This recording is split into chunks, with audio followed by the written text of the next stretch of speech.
Aquí empezamos. Estados Unidos pasó revista a la estrategia de seguridad del Ecuador desplegada para enfrentar al crimen organizado y el narcotráfico. La jefa del Comando Sur, la general Laura Richardson, se reunió con el presidente de la República y los altos mandos de Fuerzas Armadas y Policía Nacional.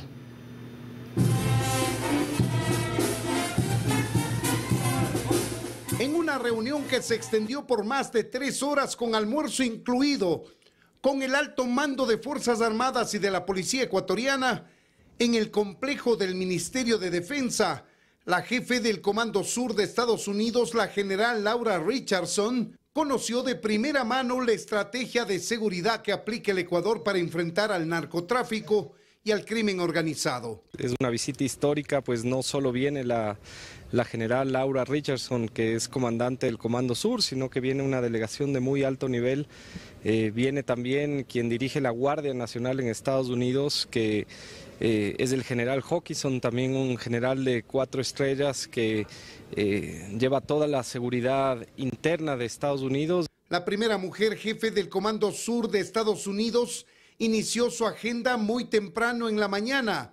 Este martes llegó al Palacio de Carondelet y desayunó con el presidente Guillermo Lasso, en donde analizaron algunos temas de cooperación en materia de seguridad. Hemos hablado de seguridad regional, de seguridad en el Ecuador y la cooperación que podemos lograr de Estados Unidos para fortalecer nuestros sistemas de seguridad interior. Este relacionamiento al más alto nivel se da en el marco de una serie de acercamientos que ha propiciado el presidente Lasso con algunos gobiernos en busca de cooperación para enfrentar al narcotráfico y al crimen organizado de manera transnacional. La idea es que esta visita marque un inicio de una cooperación técnica, sobre todo que tiene que complementarse en las próximas semanas con un equipo de planificación. Este martes concluyó la visita oficial de la jefe del Comando Sur de Estados Unidos al gobierno ecuatoriano y a partir de este miércoles, la general Laura Richardson, junto a su comitiva de altos oficiales estadounidenses, se sumará a la Conferencia Sudamericana de Defensa, cuyo anfitrión este año es el Ecuador. En Quito, Freddy Paredes, 24 horas. Y el presidente Lasso partió con destino a Houston, en donde se realizará exámenes médicos y le retirarán los puntos de su párpado para recuperar completamente la visión. Adicionalmente, el sábado viajará a Nueva York para mantener reuniones multilaterales en la Asamblea General de la ONU. Recordó que desde el 1 de enero el Ecuador volverá a tener un puesto en el Consejo de Seguridad de ese organismo como miembro permanente. El gobierno tiene previsto aumentar las preguntas de la consulta popular, así lo reveló hoy el ministro de Gobierno Francisco Jiménez. Respondió también a los reparos puestos por la Fiscalía sobre la creación de este Consejo Fiscal. El ministro de Gobierno, Francisco Jiménez, aseguró que se ha hecho un análisis detallado sobre la fundamentación y justificación de cada una de las preguntas. De ahí que la Corte Constitucional tendrá argumentos suficientes para pronunciarse. Hemos presentado un documento de 478 páginas en las cuales se detalla por qué la pregunta, cuál es su impacto, cuál es el procedimiento que debe seguirse, qué es lo que reforma o enmienda dentro de la Constitución.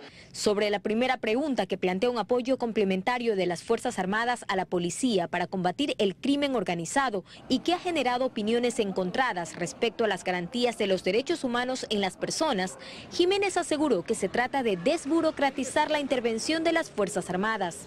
Por eso es que la fórmula que estamos utilizando es apoyo complementario, discutida también con los oficiales de las Fuerzas Armadas, discutida con la policía y revisada a partir de los instrumentos internacionales y de la situación que tiene el Ecuador respecto de la Convención Interamericana de Derechos Humanos. Sobre la pregunta 2, que plantea permitir la extradición de ecuatorianos que hayan cometido delitos relacionados con el crimen organizado transnacional, el ministro aclaró que es colaboración entre estados y no se trata de una regresión de los derechos de los detenidos, como aseguran varios constitucionalistas.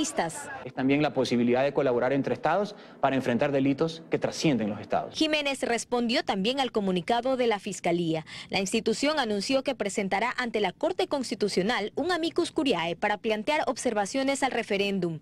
La pregunta 3 plantea la creación de un consejo fiscal. Sí ha habido interacción con ella, ¿Sí le preguntaron a la fiscal? Sí había conversaciones, pero la realidad es que cada institución también tiene su forma de entender las cosas y que le presente a su amicus curiae revisar por escrito cuáles son los argumentos que ellos tienen y de qué manera se contraponen a lo que nosotros hemos planteado. Finalmente, el funcionario adelantó que no serían 8, sino 10 las preguntas de la consulta, que tienen listas 2 más y que será el presidente de la República quien las anuncie. Sí las tenemos, puede ser sorpresa.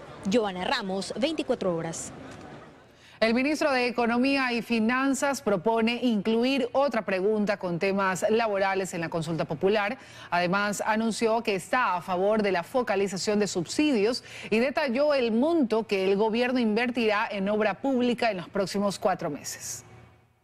Tras evaluar la situación del Ecuador y el impacto de la inflación en el mundo, junto con el exministro de Hacienda de Chile, Felipe Larraín, el ministro de Economía y Finanzas anunció que planteará incluir temas laborales en la consulta popular. De parte de Economía y Finanzas, creemos que una pregunta positiva o algún tipo de planteamiento sería en torno a generar mayor facilidad para contratar. Considera que ello mejoraría la generación de empleo y, por tanto, la liquidez con el intercambio de recursos. Esto aún está en análisis. Lo que adelantó que ya es una decisión tomada es la inversión que realizará el gobierno nacional en obra pública para los próximos 4 meses. Sí, el Ecuador no va a parar y la economía y la reactivación no puede parar. Para vialidad se transferirán 54,8 millones, para obras de reconstrucción 40 millones, para mantenimiento vial 5 millones, para infraestructura educativa serán 8,3 millones y para infraestructura sanitaria 10 millones. 117 se transferirán para otros rubros. Además, el ministro explicó su postura respecto al precio de los combustibles. Ecuador destina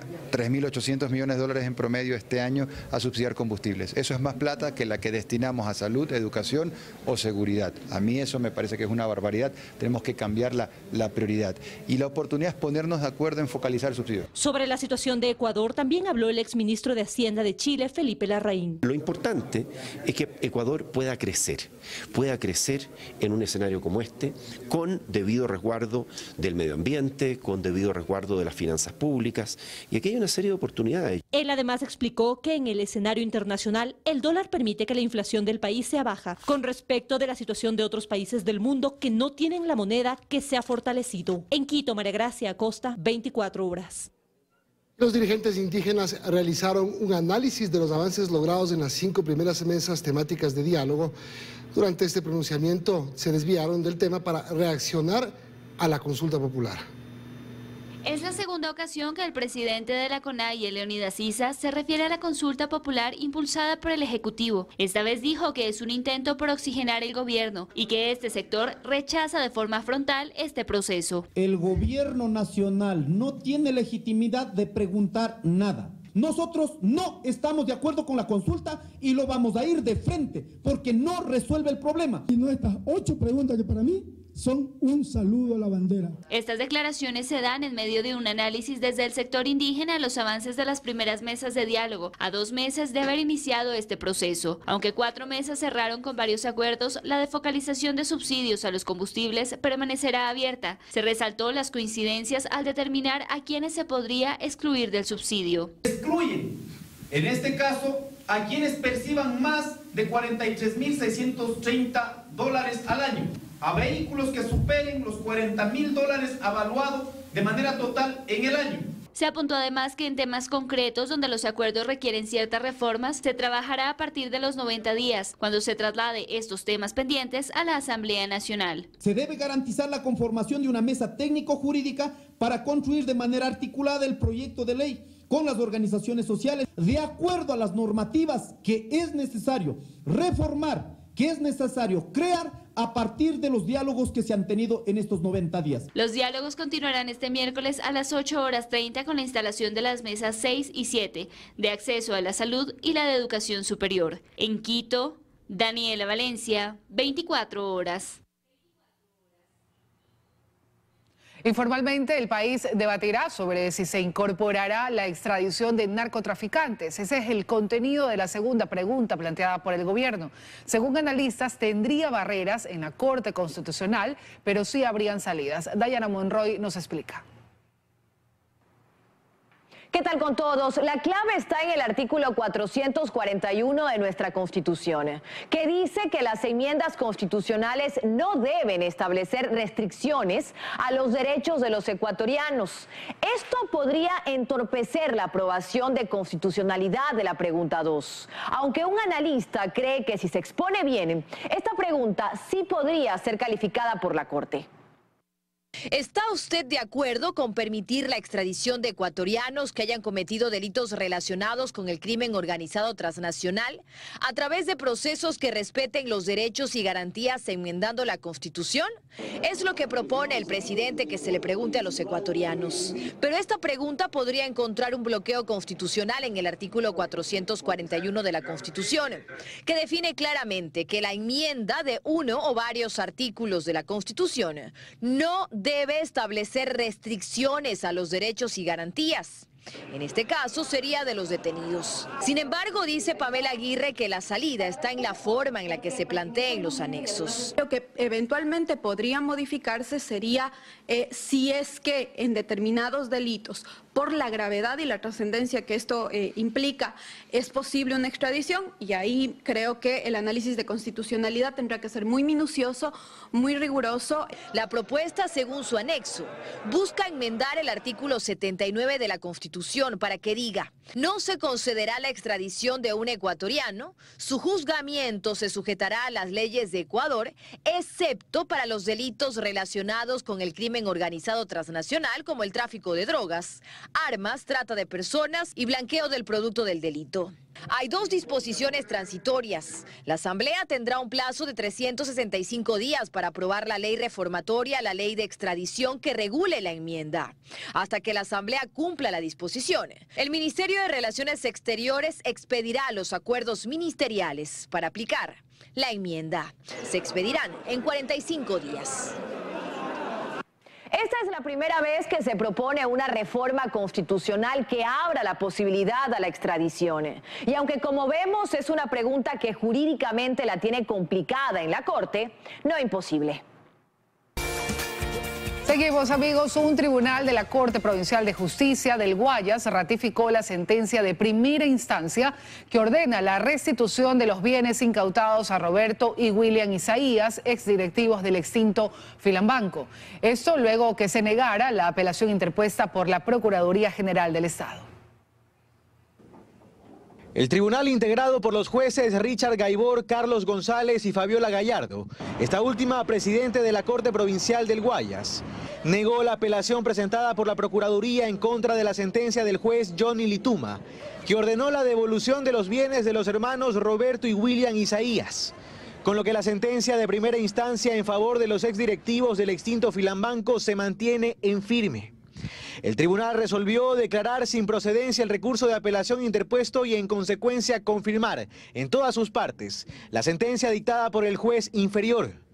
Según la defensa de los hermanos Isaías, el dictamen del Comité de Derechos Humanos de la ONU que refiere la vulneración de los derechos de los exbanqueros abrió la puerta para que los Isaías recuperen lo que en 2008 se les incautó. En mayo pasado, el Procurador General del Estado adelantaba que aquello no era posible. No es un dictamen vinculante, es una simple recomendación para el Estado ecuatoriano. El juez hace mal en darle un valor mayor que el que realmente tenía. Sin embargo, el Tribunal de la Corte Provincial concluye que los dictámenes del Comité de la ONU son de efecto obligatorio y además directa e inmediatamente aplicables por los jueces de Ecuador. A través de un comunicado, la Procuraduría General del Estado aseguró que ejercerá su derecho de impugnación e interpondrá los recursos horizontales que corresponden. Además, planteará la acción extraordinaria de protección, con el objeto de que se revise dicho fallo emitido en uno de los varios procesos judiciales que involucran a los hermanos Isaías. En Guayaquil, Carlos Acoto, 24 horas. El estado de excepción que rige en Guayaquil, Durán y San Borondón fue extendido por 30 días. El presidente Guillermo Lasso renovó la medida establecida el pasado 14 de agosto. Vamos a ver qué ocurre a esta hora en Guayaquil. Luisa María Heredia está en Exteriores para contarnos. Hola, Luisa. ¿Qué tal en estudios, amigos televidentes? Buenas noches. El estado de excepción por grave conmoción interna que rige en Guayaquil, Durán y San Borondón estará vigente 30 días más. Vía decreto ejecutivo, el presidente Guillermo Lasso renovó la medida de control. En el texto señala que la decisión se fundamenta en la persistencia de los hechos que ocasionaron su declaratoria original. El gobierno sostiene que los grupos de delincuencia organizada han recrudecido la violencia, lo cual mantiene en riesgo la seguridad de los ciudadanos, su integridad y su vida. Recordemos que en los 3 cantones está suspendido el ejercicio de la libertad de asociación y reunión, el derecho a la inviolabilidad de domicilio y el derecho a la inviolabilidad de correspondencia. Otras medidas que seguirán vigentes son la movilización de miembros de las Fuerzas Armadas y la Policía Nacional, la conformación de una fuerza de tarea conjunta y se continuarán realizando operativos e intervenciones en las zonas más conflictivas. Por su parte, la policía asegura que se han contenido los indicadores de violencia. El robo a vehículos, por ejemplo, ha disminuido un 7%, el robo de bienes, accesorios y autopartes bajó 31%, el robo a personas descendió también un 15%, el robo a motos disminuyó 26% y el robo a unidades económicas se redujo en un 34%. Durante el 2022 se estima que los migrantes ecuatorianos envíen a sus familias más de 4.600 millones de dólares en remesas. Una cifra récord de acuerdo a las estadísticas, aunque no representa mayor incremento en relación a lo recibido el año anterior. Analistas explican por qué. Durante el 2021, el flujo de remesas familiares que ingresó al país batió récords. Superó los 4.300 millones de dólares según el Banco Central. Al término de este año se espera que la cifra sea aún mayor, aunque no sustancialmente. Se espera que lleguen apenas a los 4.600 millones de dólares. Hanson Ledis, panelista, miembro del Instituto Ecuatoriano de Economía Política, explica que la vida para los migrantes ecuatorianos en Estados Unidos se ha encarecido. Estados Unidos se encuentra en una recesión técnica, son 2 trimestres consecutivos con tasas de crecimiento económico negativa, entonces les alcanza para menos cosas cruciales como alimentación, vivienda, medicina. Aunque Vicente Albornoz, decano de la Facultad de Economía de la Universidad de las Américas, considera que no es una afectación mayor. Es que en general mucho de esto se va a comprar bienes importados, bienes suntuarios, que no es que esto esté apoyando la producción nacional. Otro importante punto que aclara Albornoz es que el incremento de compatriotas que migran no es directamente proporcional a la cantidad de remesas que envían. Quien migra normalmente manda poca plata al comienzo porque lo primero que se consigue son trabajos malos. Poco a poco van mejorando los trabajos que consigue la gente y empiezan a mandar más dinero. En el país actualmente se evidencia una nueva ola de inmigración ilegal de ecuatorianos hacia Estados Unidos, según ha afirmado la misma Cancillería. Tal es así que en agosto 8.734 ecuatorianos salieron rumbo a México y Nicaragua y el 51% no volvió. Luisa María Heredia, 24 horas. El Ministerio de Salud confirma los primeros pacientes dados de alta tras contagiarse de viruela del mono. 22 ciudadanos superaron la viruela símica y están en Guayas, Pichincha y Cuenca. Karen Aro informa. Actualmente en el Ecuador suman ya 68 casos positivos de viruela del mono, así lo confirmó el Ministerio de Salud Pública la tarde de este martes. Pero de ellos, 22 pacientes ya fueron dados de alta. Según esta cartera de estado son buenas noticias. Pero ¿qué sucede con la situación de COVID-19? La tendencia todavía es a la baja. Escuchemos la intervención. Son los primeros 22 pacientes, 5 en Guayas, 3 en Azuay, 5 en Pichincha, 4 en El Oro, 2 en Santa Elena, 1 en Cañar, 1 en Zamora Chinchipe y 1 en Los Ríos. En el caso de COVID, en esta semana que mantenemos esa tendencia estable a la baja. En el caso de la mortalidad, esta también se mantiene estable, 5 defunciones reportadas la última semana. El Ministerio de Salud informó también que entre el 17 y el 24 de septiembre arrancarán nuevas mingas por la vacunación por la dosis de refuerzo. En este marco, el ministro de Salud también aseguró que está garantizada la dotación y la entrega de medicamentos para los niños con cáncer.